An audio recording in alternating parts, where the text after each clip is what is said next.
Good morning friends, मैं रचना पांडे। आप सबका बहुत बहुत स्वागत है आपके अपने channel learn science with math में। आज हम यहाँ पढ़ने वाले हैं क्लास 8 सोशल साइंस चैप्टर 15 दक्षिण अमेरिका का भौगोलिक स्वरूप। इस पाठ के अंतर्गत जितने भी अभ्यास के प्रश्न उत्तर है उसे हम यहाँ पे हल करेंगे। वीडियो को लाइक शेयर ज़रूर करें, कमेंट भी करें। आइए चलते हैं अभ्यास के प्रश्न उत्तर की ओर। पहला प्रश्न है, सही विकल्प चुनकर लिखिए। दक्षिण अमेरिका महाद्वीप के उत्तर से दक्षिण के बीच का विस्तार कितने किलोमीटर है? तो दक्षिण अमेरिका का महाद्वीप उत्तर से दक्षिण के बीच इसका विस्तार 6640 किलोमीटर है। दक्षिण अमेरिका में पाई जाने वाली सबसे हल्की लकड़ी का नाम है, क्या नाम है उसका? तो दक्षिण अमेरिका में पाई जाने वाली सबसे हल्की लकड़ी का नाम वाल्सा है। अगला प्रश्न है, रिक्त स्थानों की पूर्ति कीजिए। तो इसमें दक्षिण अमेरिका क्षेत्रफल की दृष्टि से संसार का कौन सा महाद्वीप है? तो दक्षिण अमेरिका क्षेत्रफल की दृष्टि से संसार का चौथा बड़ा महाद्वीप है। फिर दूसरा है, दक्षिण अमेरिका का अधिकांश भाग कटिबंध में है। तो किस कटिबंध में है? तो इसका उत्तर है कि दक्षिण अमेरिका का अधिकांश भाग उष्ण कटिबंध में है। तीसरा है, संसार की दूसरी सबसे लंबी नदी है।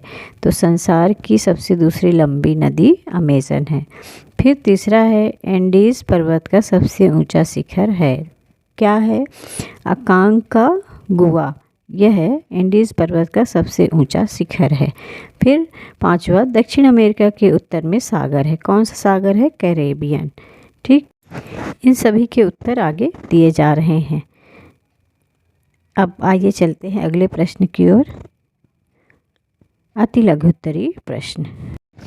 पहला प्रश्न है, वलित पर्वत किसे कहते हैं? तो उत्तर है, पृथ्वी की आंतरिक शक्तियों द्वारा विपरीत दिशाओं के दबाव से निर्मित पर्वत वलित पर्वत कहलाते हैं। अगला प्रश्न है, जल विभाजक से क्या आशय है?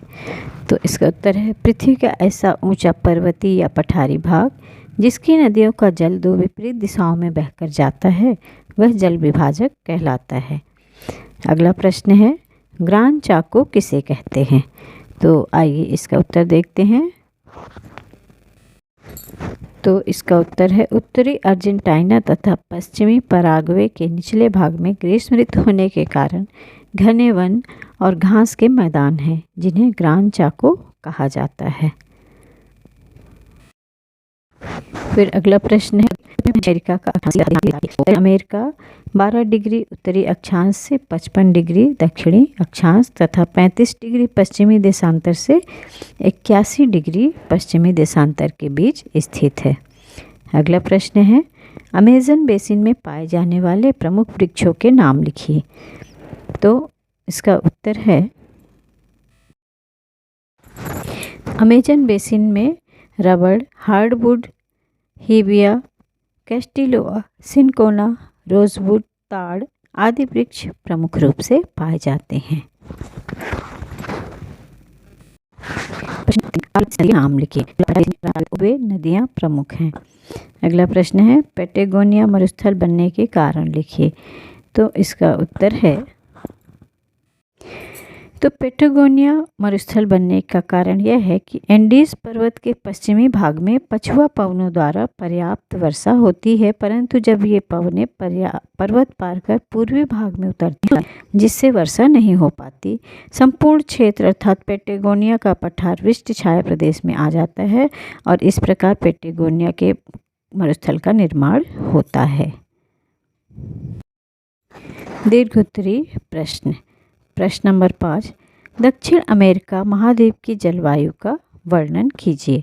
तो दक्षिण अमेरिका का अधिकांश भाग उष्ण कटिबंध में स्थित है, इसलिए इस प्रकार इस महाद्वीप की जलवायु सामान्यतः गर्म है। यहाँ साल भर तापमान ऊंचा रहता है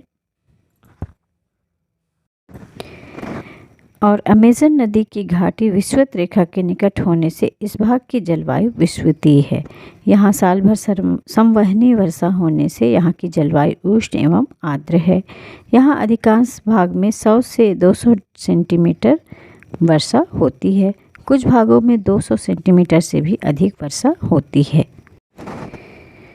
और महाद्वीप के मध्यवर्ती भाग दक्षिणी ब्राज़ील, पराग्वे तथा उत्तरी अर्जेंटीना के निम्न भूमि प्रदेशों में ग्रीष्म ऋतु में 50 से 100 सेंटीमीटर के लगभग वर्षा होती है और शीत ऋतु शुष्क रहती है।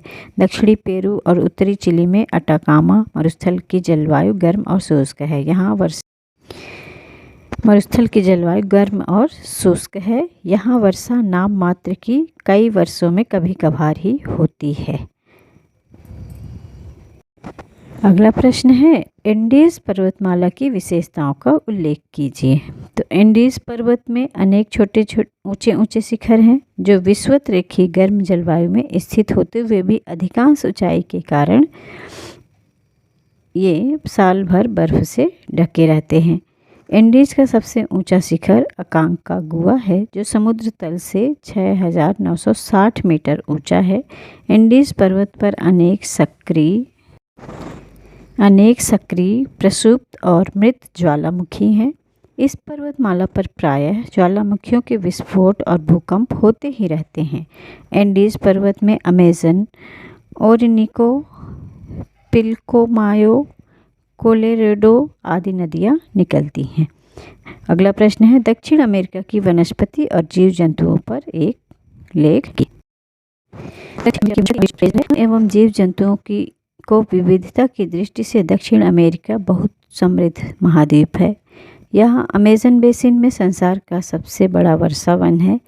इन वनों में लगभग 44,000 प्रजाति के पेड़ पौधे मिलते हैं। इस वन क्षेत्र की नदियों में 2500 प्रकार की मछलियाँ और वनों में 1500 प्रजाति के पक्षी मिलते हैं। गैलापागोस नामक कछुआ समुद्र किनारे मिलता है जो 272 किलोग्राम वजन तक का होता है। यहाँ के मकड़ा बंदर और गिलहरी बंदर विशेष किस्म के होते हैं। एनाकोंडा नामक अजगर 10 मीटर तक लंबा होता है। दलदली हिरण, दरियाई घोड़े, चिंपैंजी, मगरमच्छ यहाँ के विशेष जानवर हैं। अमेज़न के दक्षिण में कम वर्षा के कारण सवाना प्रकार के लंबी घास के मैदान हैं। उत्तरी अर्जेंटीना तथा पश्चिमी पराग्वे के निचले भाग में ग्रीष्म ऋतु में वर्षा होने के कारण घने वन और घास के मैदान हैं।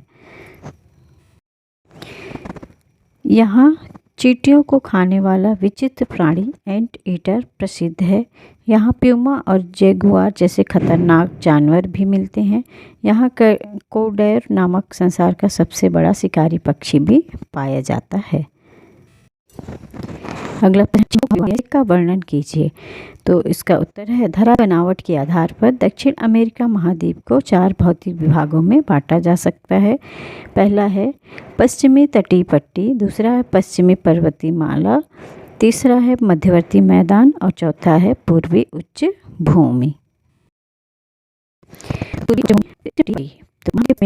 पर्वतमाला के मध्य में मैदानी भूमि एक सक्रिय पट्टी के रूप में उत्तर से दक्षिण तक फैली हुई है। इस तटीय मैदान के मध्य में अटाकामा नामक मरुस्थल है जो संसार का सबसे शुष्क गर्म मरुस्थल है। इस तटीय मैदान की चौड़ाई सब जगह एक समान नहीं है। इस प्रकार से यह पाठ कंप्लीट हुआ। वीडियो को लाइक कमेंट ज़रूर करें, शेयर भी करें। मिलते हैं अगले वीडियो में, तब तक के लिए थैंक यू।